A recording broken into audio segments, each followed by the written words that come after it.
O Senhor Jesus falou com seus discípulos: eu vos deixo a paz, a minha paz eu vos dou. Eu não a dou como o mundo a dá. Então vamos cantar a paz do Senhor, a paz que o Senhor Jesus colocou dentro do nosso coração. Então vamos cantar a paz do Senhor. A paz do Senhor é o que nós queremos. Eu quero para mim e para você. O amor do Senhor é o que dividiremos.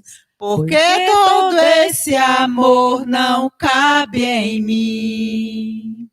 Eu quero lhe dizer que Deus gosta de você, seja qual for a situação. Eu quero lhe dizer que Deus gosta de você, seja qual for a situação. As promessas do Senhor duram para sempre, pois Ele prometeu que vai voltar. Tudo passará,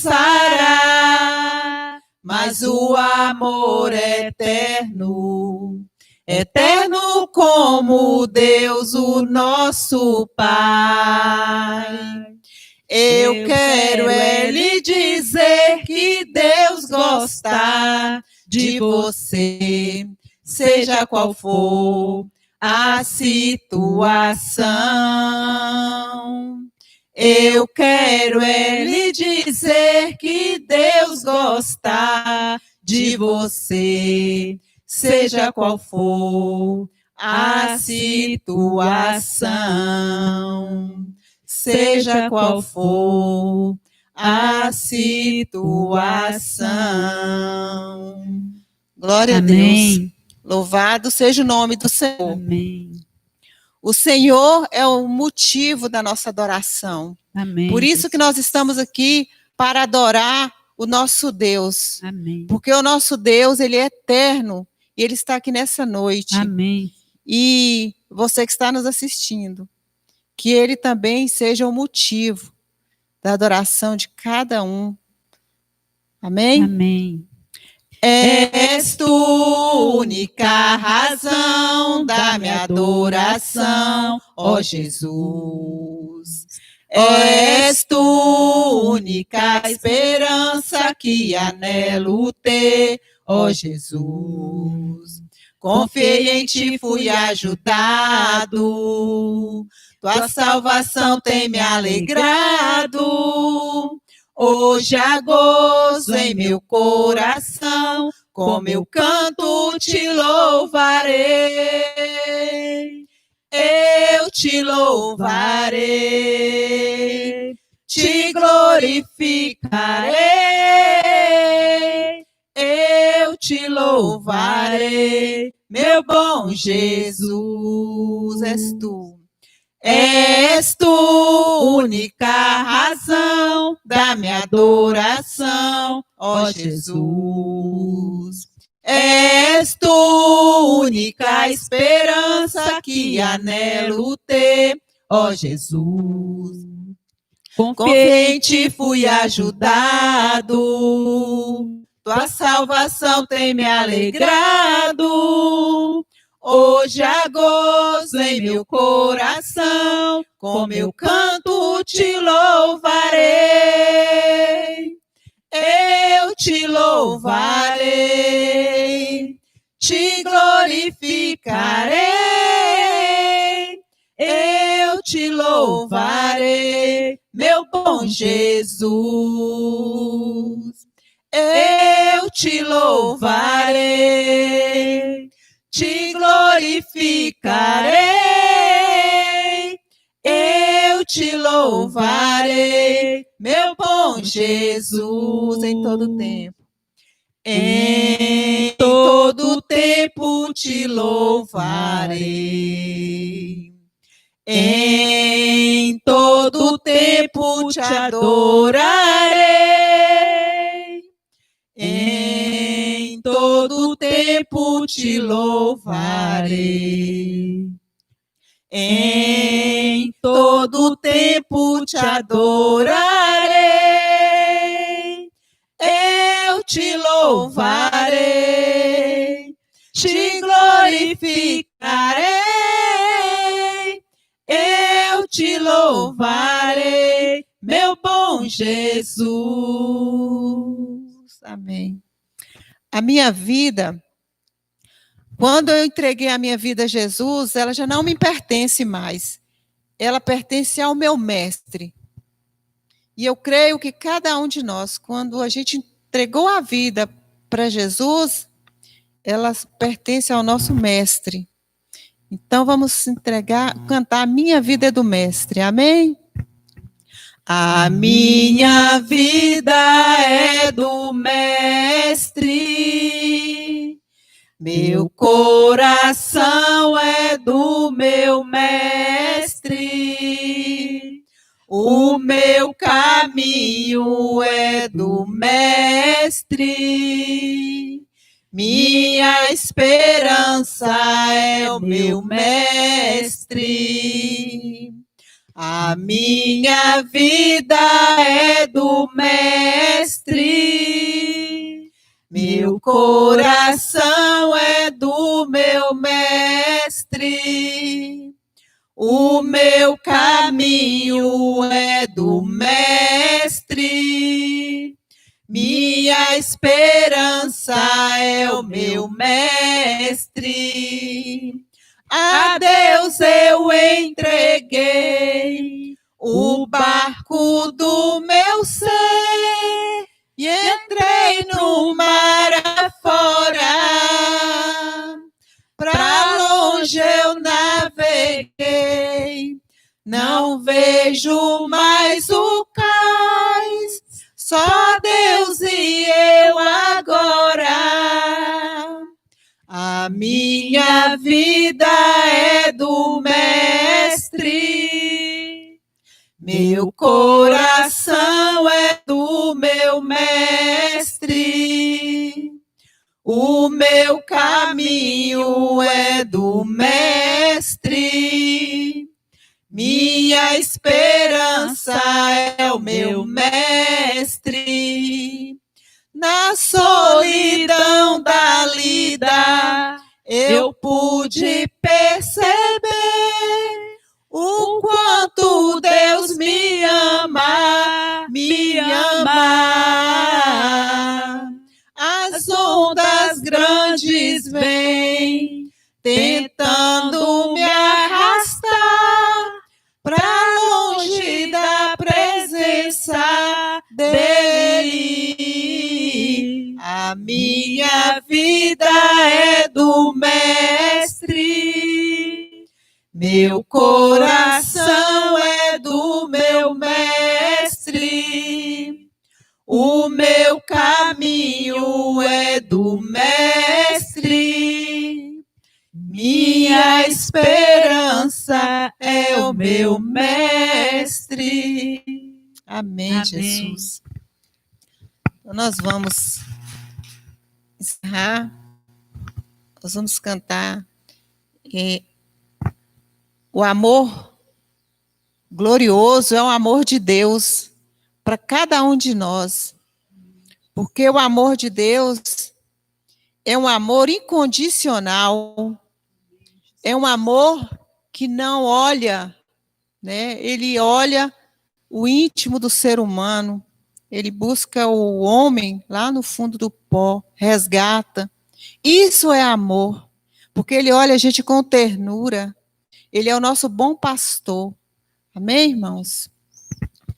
Buscou-me com ternura, Jesus, o bom pastor, achou-me na miséria, salvou-me com amor.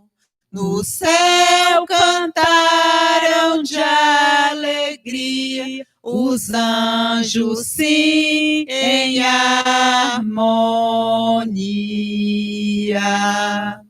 Oh, que amor glorioso, preço tão grandioso, que Jesus por mim na cruz pagou. Inaudita graça me mostrou. Ferido e abandonado, Jesus me socorreu. E segredo me achei, de agora em diante és meu.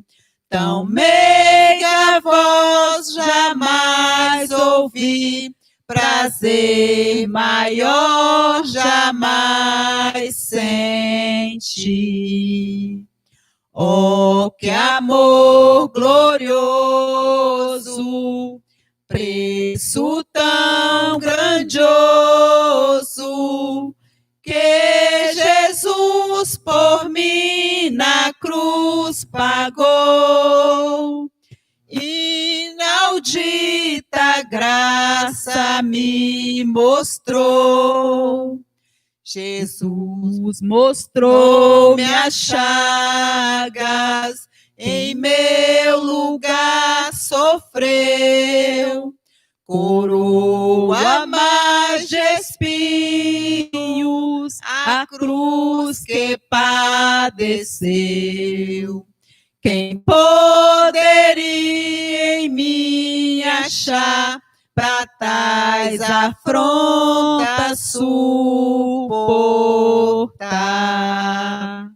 Oh, que amor glorioso, preço tão grandioso,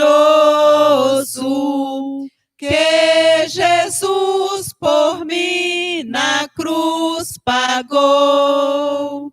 Inaudita graça me mostrou. Minha alma embevecida, seu rosto a contemplar, recorda as muitas bênçãos do seu amor sem par. Louvor e glória, adoração, tributa-lhe meu coração. Oh, que amor glorioso, preço tão grandioso, que Jesus por mim na cruz pagou. Inaudita graça me mostrou. Enquanto as horas passam, eu tenho gozo e paz, e aguardo o meu bom mestre, que tão feliz me faz. Jesus a mim virá buscar, então pra sempre irei gozar. Oh, que amor glorioso, preço tão grandioso, que Jesus por mim na cruz pagou. Inaudita graça me mostrou. Amém. Amém. Amém. Glória a Deus. Nós teremos.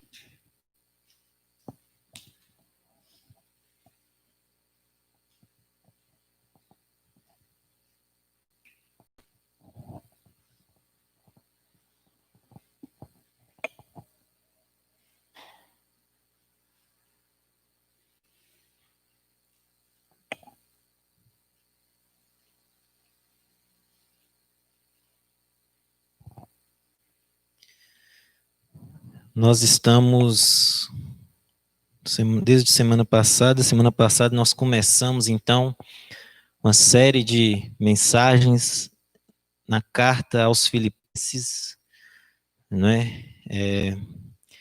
Assim eu pensei, o apóstolo Paulo, ele vive um momento parecido com o que nós vivemos no que diz respeito a isolamento, né?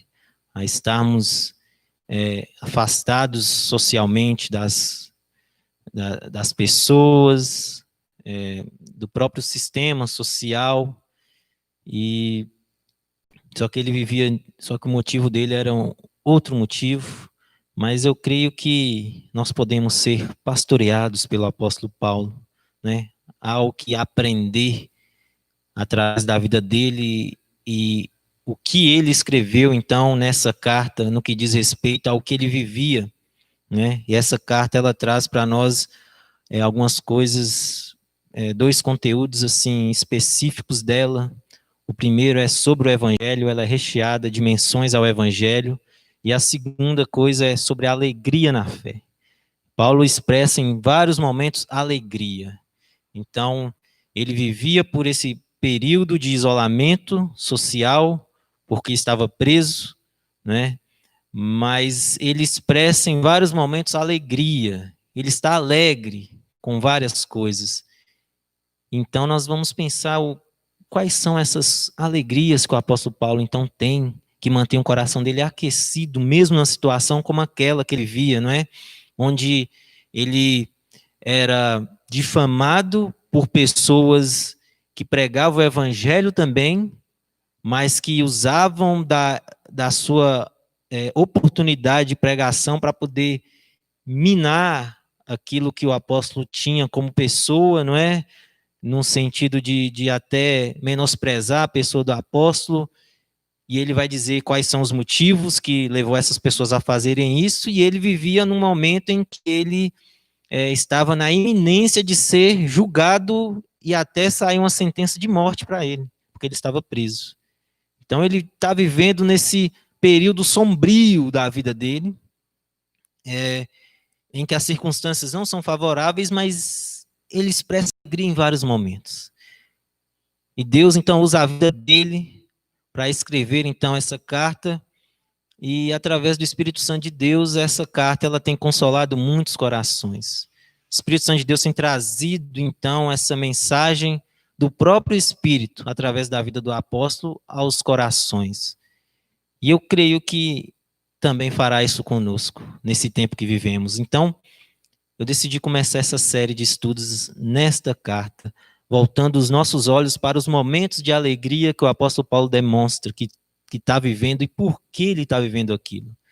Então, o tema seria isolados não de Cristo, as marcas da alegria em Cristo, no isolamento social do apóstolo Paulo. Seria esse, então, o tema dessa série de mensagens. E nós vamos ler Filipenses capítulo 1, nós vamos ler do versículo 12 até o versículo 21. Então faremos assim a leitura. Quero que saibam, irmãos, que aquilo que me aconteceu tem, ao contrário, servido para o progresso do Evangelho. Como resultado, tornou-se evidente a toda a guarda do palácio e a todos os demais que estou na prisão por causa de Cristo. E os irmãos, em sua maioria, motivados no Senhor pela minha prisão, estão anunciando a palavra com maior determinação e destemor. É verdade que alguns pregam Cristo por inveja e rivalidade, mas outros o fazem de boa vontade. Estes o fazem por amor, sabendo que aqui me encontro para a defesa do Evangelho. Aqueles pregam Cristo por ambição egoísta, sem sinceridade, pensando que me podem causar sofrimento enquanto estou preso. Mas que importa? O importante é que, de qualquer forma, seja por motivos falsos ou verdadeiros, Cristo está sendo pregado, e por isso me alegro. De fato, continuarei a alegrar-me, pois sei que o que me aconteceu resultará em minha libertação, graças às orações de vocês e ao auxílio do Espírito de Jesus Cristo. Aguardo ansiosamente e espero que em nada serei envergonhado. Ao contrário, com toda a determinação de sempre, Também agora Cristo será engrandecido em meu corpo, quer pela vida, quer pela morte. Porque para mim o viver é Cristo e o morrer é lucro. Quais são as marcas da alegria em Cristo? O apóstolo Paulo demonstra para nós que a primeira marca que ele mostra, que ele demonstra aqui para nós, é a alegria pelo evangelho estar progredindo. A alegria no progresso do evangelho e na evangelização. Quando a gente olha do versículo 12 até o versículo 18, na sua primeira parte, Paulo demonstra para nós que ele está alegre porque o evangelho está sendo anunciado. O evangelho, então, ele se torna conhecido às pessoas e os que pregam o evangelho, eles pregam com maior determinação e pregam mais vezes. Estão pregando mais e com mais determinação. E isso, para o apóstolo Paulo, é motivo de alegria, de ver o evangelho avançando, de ver as pessoas conhecendo o evangelho. E ele vem nos ensinar que isso deve ser motivo para nos alegrarmos, de pessoas conhecerem o evangelho, que isso deve motivar o nosso coração, que isso deve nos manter firmes, né? Paulo, mesmo estando preso, ele vai dizer aí no versículo 13, que através dele, toda a guarda do palácio tornou-se conhecida do evangelho, conheceu o evangelho através da vida dele, mesmo ele estando preso, mesmo ele estando isolado, ele não foi impedido de falar do evangelho. E o amor de Paulo era de tornar esse evangelho conhecido. E esse deve ser o nosso amor, esse deve ser o nosso desejo. E quando fazemos isso, quando direcionamos a nossa vida para coisas que são do alto, isso produz em nós alegria. Uma alegria que é produzida em nós porque nós temos o Espírito Santo de Deus. E isso traz para nós alento, isso traz alegria, satisfação. E Paulo, estando preso, isolado, talvez ele estava acorrentado, talvez não. O texto traz a ideia de algemas, mas pode ser simplesmente que ele estava preso mesmo, numa prisão e não algemado, mas ele poderia estar algemado. Mas a condição que ele estava era de isolado, ele estava preso e com sentença de morte nas suas costas, né? Mas isso não impediu ele de falar do evangelho. E as pessoas ao redor dele ali conheceram o evangelho através da vida do apóstolo Paulo. E isso motivou outras pessoas. Então, quando nós nos alegramos nesse levar o evangelho às outras pessoas, nós também influenciamos pessoas ao nosso redor. Porque ele vai dizer que as pessoas estavam evangelizando mais, elas estavam agindo com destemor, é a expressão que ele vai usar, né? Então, Paulo entendia que a missão dele ainda não tinha acabado, que mesmo ele naquela condição, isolado, mas ele não estava isolado de Cristo, ele estava isolado da sociedade, mas mesmo assim, ele poderia exercer a sua função de proclamador do evangelho, uma função que nós temos diante de Deus. Nós somos anunciadores, nós somos cooperadores de Deus, e nós fomos chamados para isso, e nós precisamos aproveitar essas oportunidades.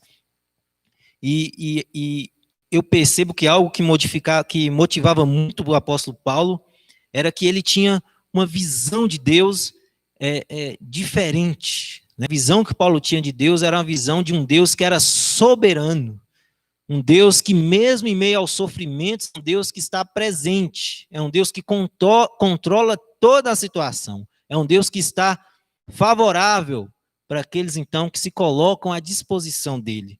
Era algo assim que mesmo no judaísmo e no Antigo Testamento nós vemos isso, a ideia de que Deus é soberano e que Deus conduz a nossa vida mesmo no sofrimento, na tribulação, para a glória dele. E quando a gente olha para a vida de José, a gente vê o José como um exemplo disso. José foi preso no Egito, foi vendido de escravo para o Egito, foi preso lá, mesmo como escravo, e em algum momento na vida dele, quando ele já era governador, ele vai dizer que tudo o que aconteceu foi porque Deus havia feito aquilo. Estava na consciência, na ciência de Deus, estava na condução de Deus, as coisas só aconteceram porque Deus permitiu, porque ele tinha um propósito, porque Deus via à frente. E o apóstolo Paulo, como judeu, ele tinha essa consciência de que Deus era soberano. Então, o que ele passava ali, ele vai dizer, tudo o que aconteceu, irmãos, serviu para o progresso do evangelho. Ele tinha essa consciência que tudo que ele estava vivendo até aquele momento, estando preso também, estava contribuindo para que o evangelho avançasse, para que o evangelho progredisse, não é? E Paulo estava, então, na cidade de Roma, né? Ele estava na cidade central do Império Romano, e ele saía dali, o evangelho ia se tornar mais conhecido, com mais facilidade, porque era uma grande capital. E ele usa essa expressão, estou aqui para o progresso do evangelho. E essa palavra progresso, ela tem uma implicação teológica, porque Paulo, quando usa ela, ele quer comunicar para nós, essa palavra era atribuída a um grupo de pessoas em que eles iam à frente do cortejo real, e quando o cortejo real ia, esse grupo ia à frente, como se fosse um desbravador, ia limpando, ia tirando tudo que estava no caminho para que esse cortejo real passasse. E Paulo está dizendo assim, eu estou indo à frente para que o evangelho chegue. Tudo que eu estou fazendo aqui é para que o evangelho chegue. Eu estou tirando tudo que está no caminho para que o evangelho chegue. A minha vida está voltada para isso. O que aconteceu na minha vida é para isso, para que o evangelho chegue. E nós vemos isso. E Paulo tinha alegria nisso. A expressão dele é essa, que isso tem me alegrado. Quando a gente vai olhar aí no final do versículo 18, ele vai dizer isso. Por isso me alegro. Essa expressão que ele usa no final está ligando a todo o pensamento anterior dele. Desde que ele começou a falar das pessoas que estavam testemunhando do evangelho por bons motivos, de boa vontade ou por inveja e rivalidade, não é? Mas tudo que estava acontecendo, ele estando preso, tudo está contribuindo para o evangelho avançar. E ele se alegra nisso, é motivo de alegria do apóstolo Paulo. E aí nós vemos isso, de que nós precisamos, então, colocar a nossa alegria no evangelho, no anúncio do evangelho. Quando nós temos a nossa mente voltada para isso, nós começamos a experimentar a alegria que só o Espírito Santo pode produzir em nós. Essa é uma das formas, essa é uma das marcas da alegria do apóstolo Paulo nesse isolamento.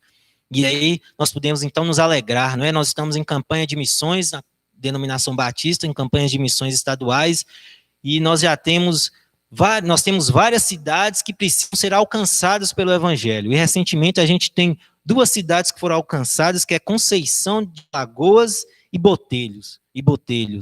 São cidades ao sul e sudoeste do nosso estado. Cidades que agora podem ouvir do evangelho, porque há pessoas, missionários ali. Então, no nosso estado, tem lugares que o evangelho não é conhecido. O evangelho, o verdadeiro evangelho, não é conhecido.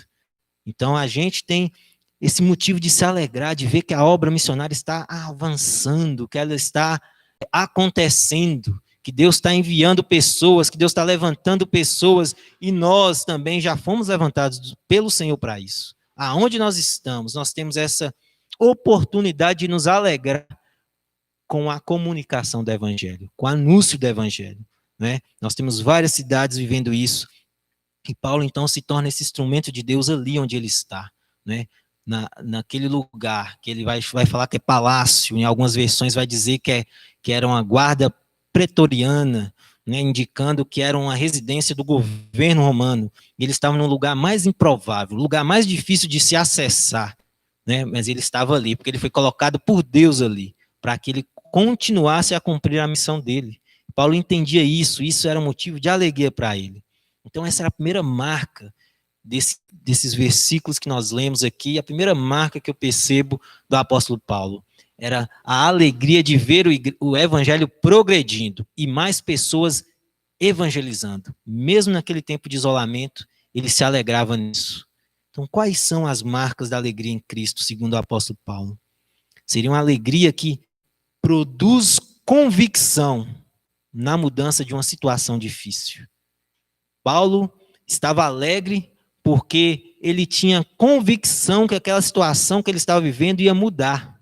E aqui é uma situação difícil que ele estava, como preso, né? Então, do versículo 18, aí no finalzinho, até o 21, nós podemos perceber esse motivo de alegria do apóstolo Paulo, de que ele tinha convicção, porque já começa o final do versículo 18, ele dizendo assim, na minha versão, diz, de fato continuarei a alegrar-me.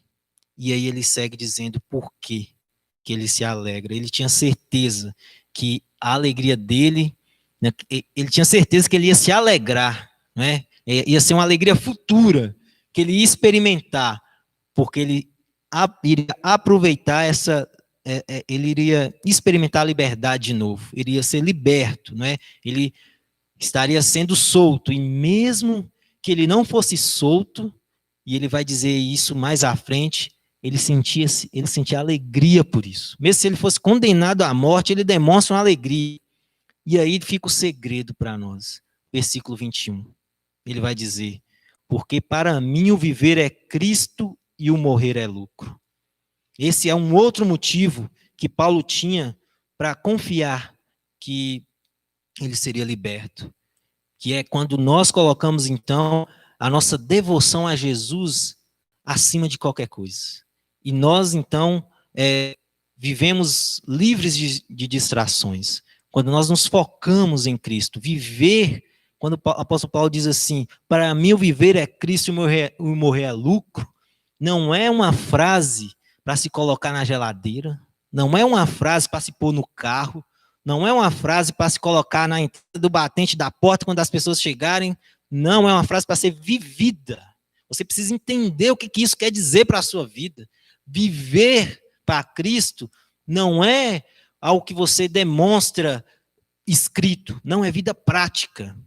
É você se colocar como servo de Jesus, é você colocar Jesus acima dos seus planejamentos, é Jesus ter o primeiro lugar na sua vida, é você não permitir que nada distraia você da vida que você tem em Cristo, porque você foi comprado por alto preço, a palavra de Deus vai dizer. Então, quando você coloca isso na sua mente, como um apóstolo fez, você tem a oportunidade de se alegrar, tendo certeza que qualquer resultado que seja na sua vida, seja de bom ou de ruim, você está amparado pelo Senhor.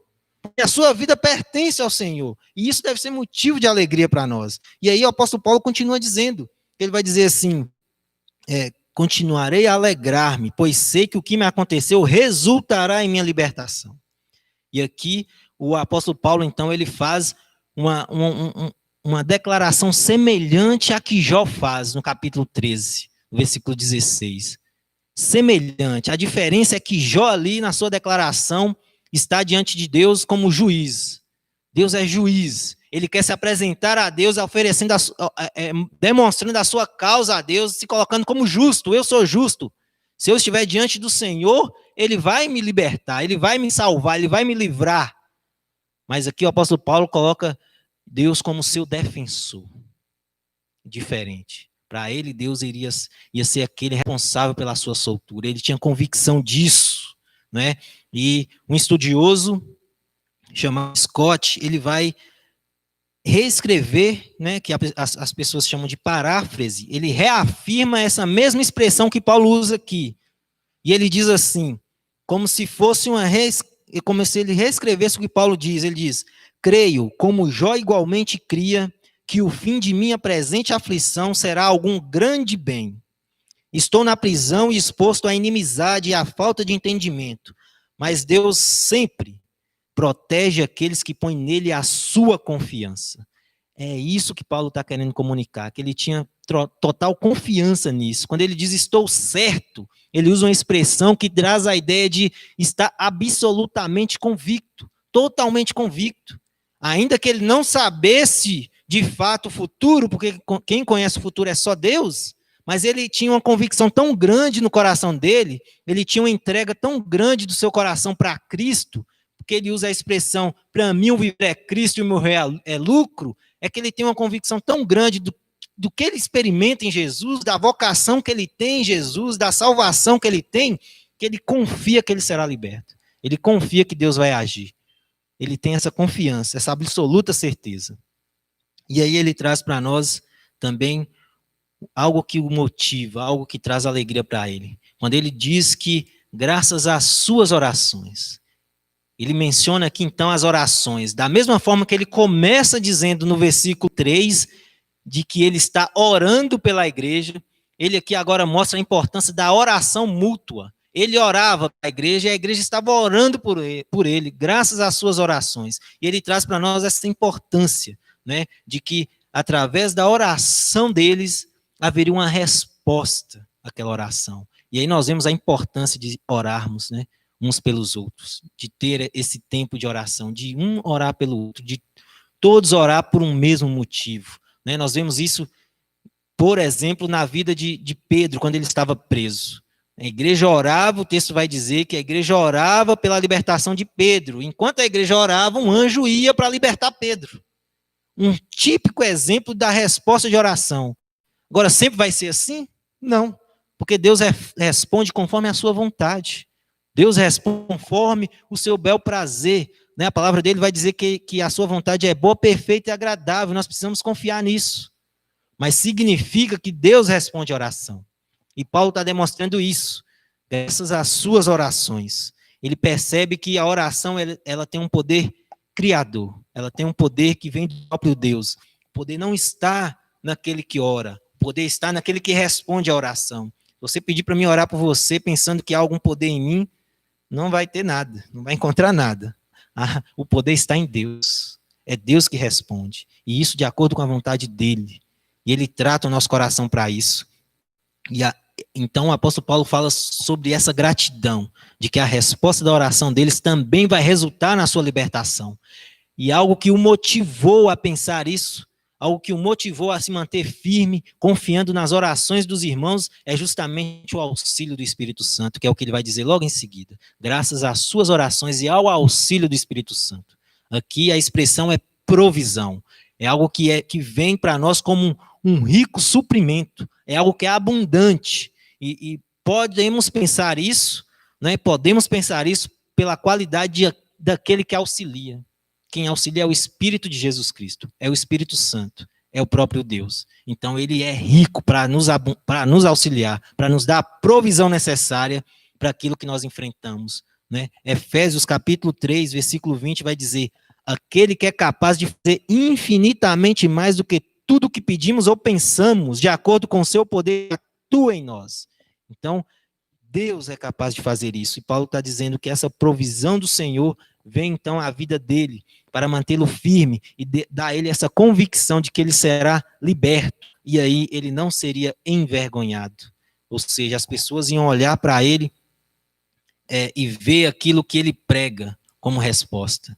Né? Ele não seria envergonhado diante disso. Tudo que ele fala e tudo que ele prega para aqueles para o pessoal da prisão, para os guardas, para os magistrados, por todos aqueles que ele pregou, eles então vão ver na vida de Paulo essa ação de Deus. Né? Ele não será envergonhado diante disso.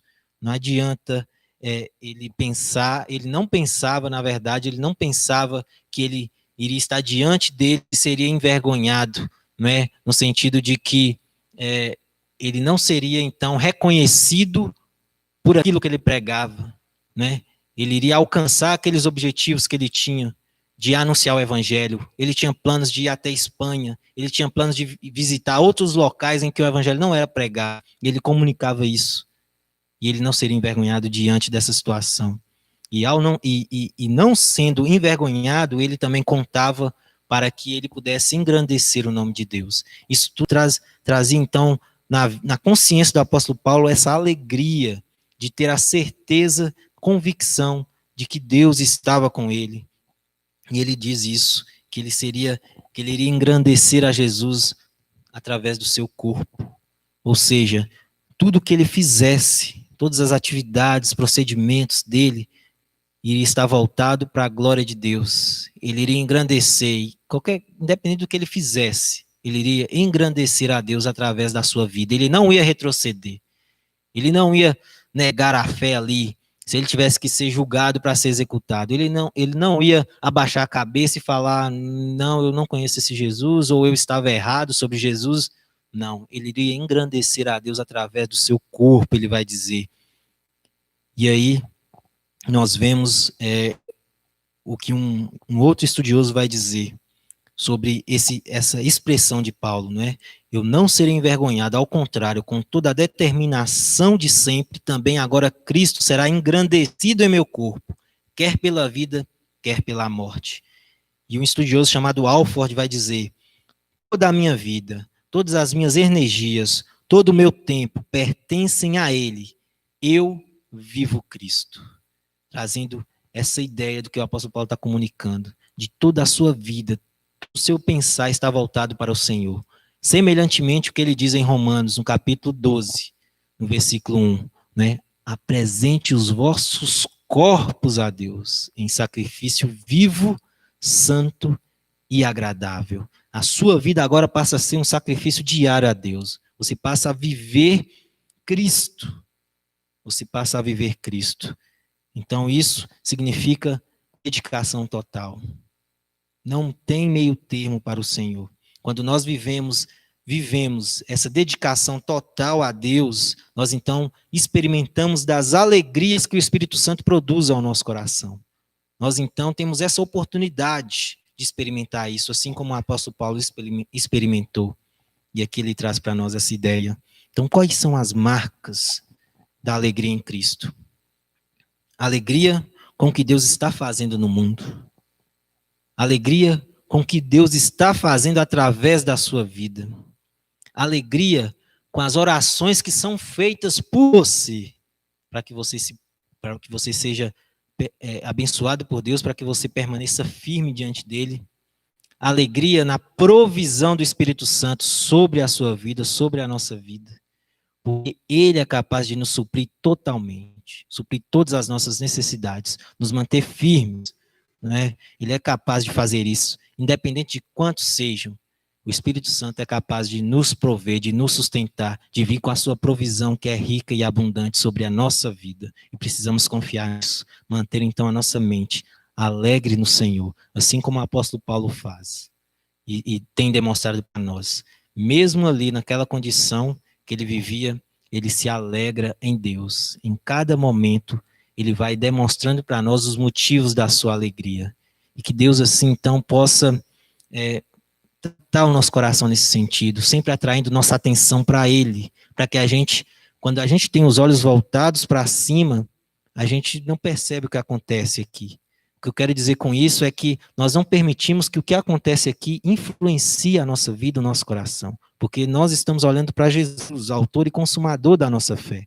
Então o que acontece aqui e nós temos a força, porque nós estamos olhando para Jesus para continuar caminhando, né? Para continuar servindo ao Senhor, para continuar testemunhando, para continuar amando, mas sem deixar que as circunstâncias influenciem e entrem em nosso coração. Então que tenhamos isso em nossa mente, assim como o apóstolo Paulo, nos alegremos no Senhor. Compartilhemos então essa alegria de fé uns com os outros a cada dia. Eu quero orar por você. Pai, obrigado, Senhor. Obrigado pelo teu cuidado em nossa vida, pela tua provisão, pela tua graça. Obrigado, Deus, porque o Senhor tem nos guardado. Nós te pedimos que o Senhor continue nos conduzindo, nos abençoando, nos protegendo, usando a nossa vida conforme o teu querer, para a tua glória, nos ajudando, Deus, a conhecer mais o Senhor, a ser pacientes no Senhor, a nos alegrar no Senhor, Deus. Nós pedimos a tua provisão do teu Santo Espírito em nós para isso, para que a cada dia mais nós caminhemos firmes em ti. Obrigado, Senhor, por essa noite, por esse tempo aqui. Obrigado que o Senhor possa receber, Deus, todos os nossos cânticos, as nossas orações. Obrigado pela tua palavra, Deus, que foi lida e explicada na limitação do teu servo, mas confiando, Deus, que o teu Espírito, ele vem ao nosso coração e nos conduz conforme a tua vontade, para entendermos aquilo que o Senhor quer que nós entendamos. Obrigado, Senhor, por esse tempo. Em nome de Jesus nós oramos. Amém. Graças a Deus. Até domingo, se Deus assim nos permitir. 18 horas EBD, 19 horas culto. Que Deus assim abençoe a vida de cada um de vocês.